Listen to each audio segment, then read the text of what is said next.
Hello friends, welcome back to my channel. খাওয়া হবে জমজমাট। এখন তো খুব ঠান্ডা পড়ে গেছে আজকে, আর এই ঠান্ডাতে আমি বানিয়ে নিয়েছি দুধ পয়সা পিঠে। দারুণ টেস্টি এই পয়সা পিঠেটা একবার হলেও খেয়ে দেখো, না হলে কিন্তু এর স্বাদ মিস করে যাবে। খুব সহজে মাত্র দুটো উপকরণ দিয়েই এই পয়সা পিঠেটা বানিয়ে নেওয়া যায়। তো কী করে বানালাম চলো দেখে নিতে আমার রান্নাঘরে। বাই দ্য ওয়ে, আমি সুমনা, খাওয়া হবে জমজমাটে সবাইকে স্বাগত। এখানে আমি ভাত খাওয়ার চাল নিয়ে নিয়েছি।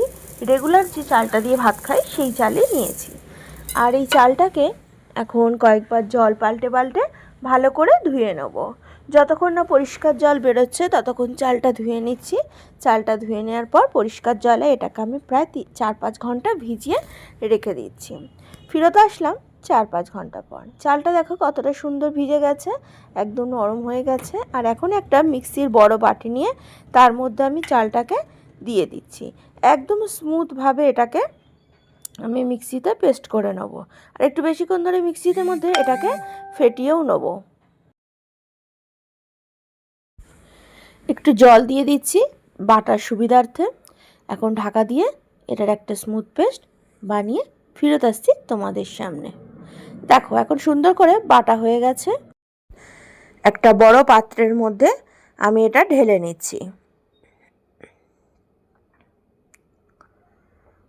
এইভাবে বাকি যে চালটা রয়েছে সমস্ত চালটাই আমি বেড়ে ফিরত আসছি তোমাদের সামনে। গোলাটা এখন রেডি করছি আমি। দেখো তার জন্য এখানে নুন দিয়ে দিচ্ছি। আর এটা খুব ঘন আছে, এটাকে গরম জল আমি এর মধ্যে অ্যাড করছি। গরম জল দিলে পিঠেগুলো কিন্তু খুব সুন্দর ফুলে ওঠে আর ভিতরটা খুব খাস্তা রেডি হয়। ভালো করে আমি এটাকে এখন মিশিয়ে নেব। আর এই গোলাটা অবশ্যই পাতলা বানাতে হয়, না হলে কিন্তু এটা অতটা সুন্দর টেস্টি হয় না।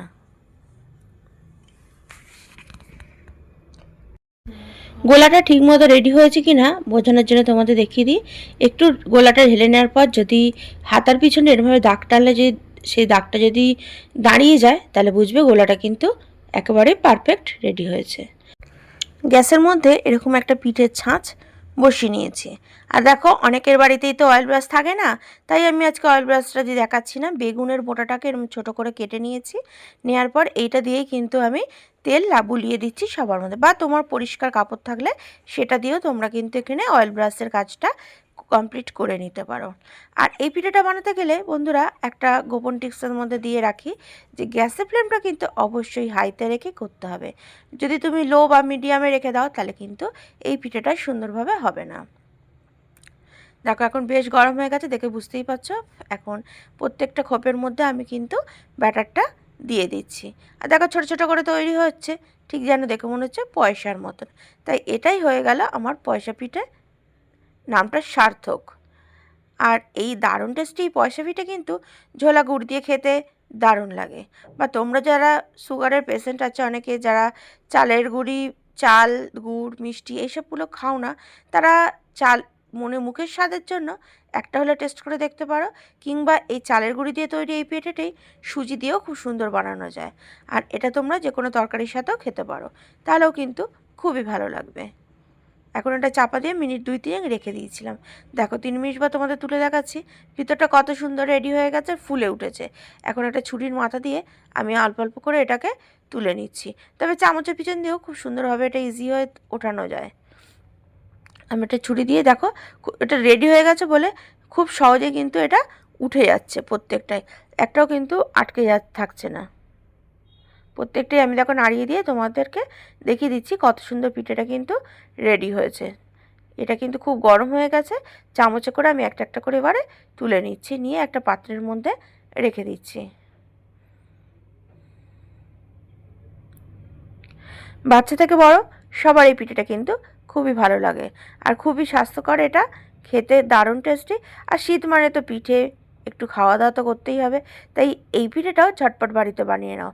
খেতে এতটাই সফট হয় যে মুখে দিলে কিন্তু এটা মিলিয়ে যায়, আর খেতে কিন্তু সত্যি অসাধারণ লাগে। পরের বারের জন্য আরও কিছু পিঠে আমি বসিয়ে দিয়েছিলাম, আর সেটা তোমাদেরকে একটু দেখিয়ে নিলাম।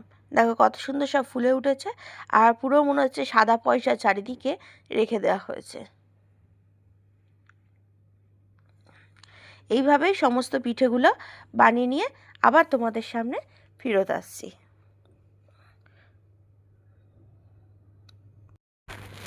দেখো বন্ধুরা, পিঠেগুলো কত সুন্দর দেখতে হয়েছে, আর একদম ধোঁয়া বেরোচ্ছে, খুব গরম গরম পিঠেগুলো। একটা তার মধ্যে থেকে আমি তোমাদেরকে ভেঙে দেখাচ্ছি ভিতরটা কতটা সুন্দর হয়েছে। দেখো ভিতরটা একদম ফাঁপা হয়েছে আর খুবই খাস্তা হয়েছে, একদম নরম তুলতুলে, দারুণ হয়েছে পিঠেটা। তো তোমরা এই পদ্ধতিতে বানালে তোমাদেরগুলোও কিন্তু ঠিক এই রকমই হবে। আর বাকি পিঠেগুলো আমি এখন বানিয়ে নিচ্ছি। এদিকে একটা বড় পাত্রের মধ্যে আমি দুধ বসিয়ে দিয়েছি, আর দুধটাকে একটু ঘন করে জালও করে নিয়েছি। দুধের যে সরটা পড়েছে দেখে বুঝতেই পারছে দুধটা বেশ অনেকক্ষণ ধরে জাল করা হচ্ছে। আর এদিকে কিন্তু পিঠেগুলো সব রেডি। এখন এই পিঠেগুলো আমি দুধের ফুটন্ত দুধের মধ্যে দিয়ে দিচ্ছি। তবে দেওয়ার পরও আরও বেশ কিছুক্ষণ কিন্তু এটাকে, পিঠেগুলোর মধ্যে দুধটা খুব সুন্দরভাবে ঢুকে যায়। পিঠেগুলো দুধের মধ্যে দেখো ছেড়ে দেওয়া হয়েছে।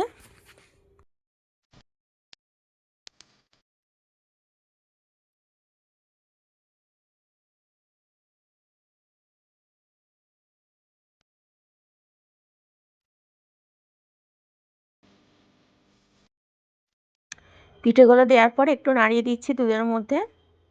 আর পিঠেগুলো দেখো খুব সুন্দরভাবে সিদ্ধ হয়ে উঠছে, আরও দুধের মধ্যে ঢুকে যাচ্ছে, ওটা ভেসে উঠছে হালকা হয়ে গিয়ে। তবে জায়গাটা আমার ছোটো হয়ে গেছে, তাই একটা বড় পাত্রের মধ্যে আমি এটাকে চেঞ্জ করে নিলাম। আর মিষ্টির জন্য এখানে আমি গুড় ব্যবহার করছি। তবে পিঠেতে মানেই কিন্তু দুধ আর গুড়, তবেই না পিঠে হবে জমজমাট, আর খাওয়া হবে জমজমাটের পিঠে কিন্তু জমজমাটি আর হতেই তো হবে, তাই না বন্ধুরা? আর দেখো গুড়টা দিয়ে দিয়েছি, গুড়টা দিয়ে এখন আমি অনেক কিছুক্ষণ ধরে আমি পিঠেটাকে একটু ফুটিয়ে নেবো দুধের সাথে, যাতে এটা স্বাদটা কিন্তু অপূর্ব হয়। রেডি হয়ে গেল আমার আজকের দুধ পয়সা পিঠে। এখন একটা সার্ভিং বোলের মধ্যে আমি এটাকে ঢেলে নিচ্ছি। আর গরম গরম এই পিঠেটা খেতে কিন্তু অসাধারণ লাগে, আর ঠান্ডা হলেও তো দুর্দান্ত লাগেই। বন্ধুরা, এই পিঠেটা একবার বাড়িতে বানিয়ে দেখো, বয়স্ক থেকে বাচ্চা সবাই কিন্তু খুব সহজেই পিঠেটা কিন্তু খেয়ে নিতে পারবে, আর অসাধারণ খেতে লাগে কিন্তু দুধ পয়সা পিঠে। আর যারা আজকে আমার চ্যানেলে নতুন দেখছো ভিডিওটা, অবশ্যই চ্যানেলটিকে সাবস্ক্রাইব করে পাশে থাকা বেল আইকনটিতে ক্লিক করে নিও। যখন যে রেসিপি আপলোড করব তার ইনস্ট্যান্ট নোটিফিকেশান পৌঁছে যাবে তোমার কাছে। আর যারা পুরনো বন্ধু আছো, তোমাদের তো জানাই অনেক ধন্যবাদ আমার পাশে থেকে আমাকে সাপোর্ট করবার জন্য।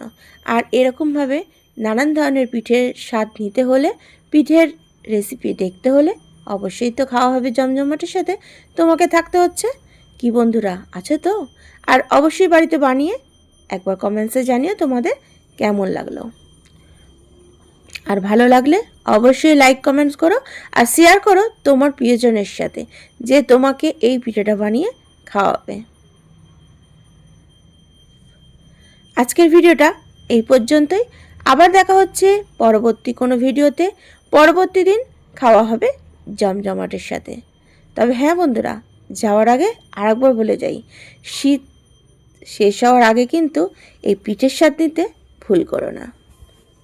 ভালো থেকো, সুস্থ থেকো, আর সামনে নিউ ইয়ার খুব ভালো করে কাটিও। টাটা।